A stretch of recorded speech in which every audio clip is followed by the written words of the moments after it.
नमस्कार दोस्तों, आज हम आपको पूष मास कथा अध्याय प्रथम सुनाने जा रहे हैं। में सूर्य देव भगवान की पूजा आराधना की जाती है। पूष मास में प्रतिदिन उनको दीपदान जल कर चढ़ाया जाता है। अगर प्रतिदिन न कर पाए तो हर रविवार को व्रत करें। अगर व्रत भी न कर पाए तो उनको जल पूजन से उनकी विधिवत पूजन करना चाहिए। तो आइए उनकी कथा सुनते हैं।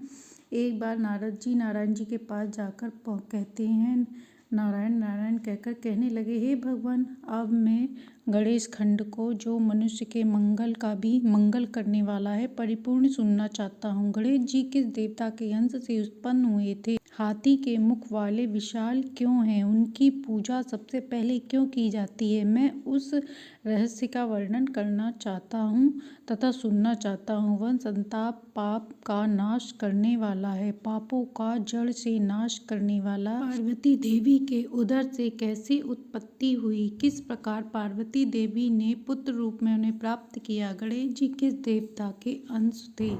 वह कितने ज्ञानी थे, कितने ज्ञाता थे? महात्म्य पुराणों में उनके जन्म का वर्णन किया गया है।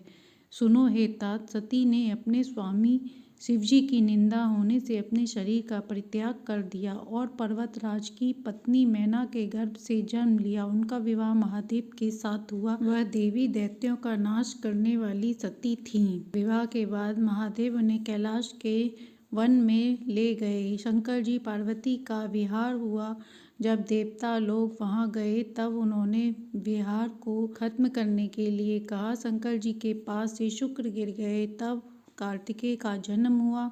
तब पार्वती जी ने शंकर जी से एक पुत्र की कामना की। तब शंकर जी ने कहा, मैं उपाय बताता हूँ, सुनो। मैं आपसे जिस उपाय का वर्णन करूँगा वह सर्व सिद्ध होगा। आप श्री हरि की उपासना कर व्रत धारण करें।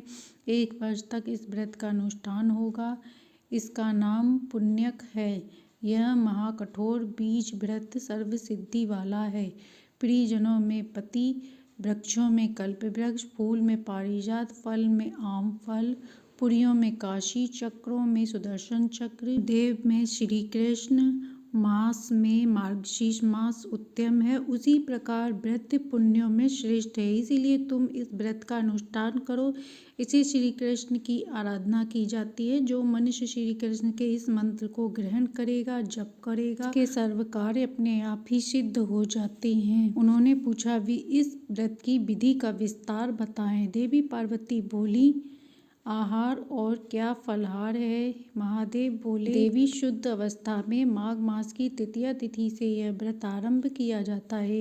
यह व्रत के पहले दिन उपवास करें, मुख को शुद्ध कर निर्जल स्नान करें, श्री हरि को अर्घ्य दें, सूर्य भगवान की पूजा करें, कलश स्थापना कर सुहाग सामग्री अर्पण करें, नारियल, पान, सुपारी, ऋतु फल श्री हरि को अर्पण करें। इस व्रत में भक्ति सहित तुलसी दल, मिठाई, फल, फूल, मेवा आदि का भोग लगाएं। इस व्रत को करने से धन धान्य की पूर्ति के लिए फूल अर्पण करें। रात में कुशा के आसन बिछाकर ध्यान जप करना चाहिए। इस प्रकार परिपूर्ण व्रत करना चाहिए जिससे विधिवत फल मिलता है। तो महादेव द्वारा बताए जाने पर पार्वती माता ने वैसे ही व्रत किया और उन्हें पुत्र कामना की प्राप्ति हुई।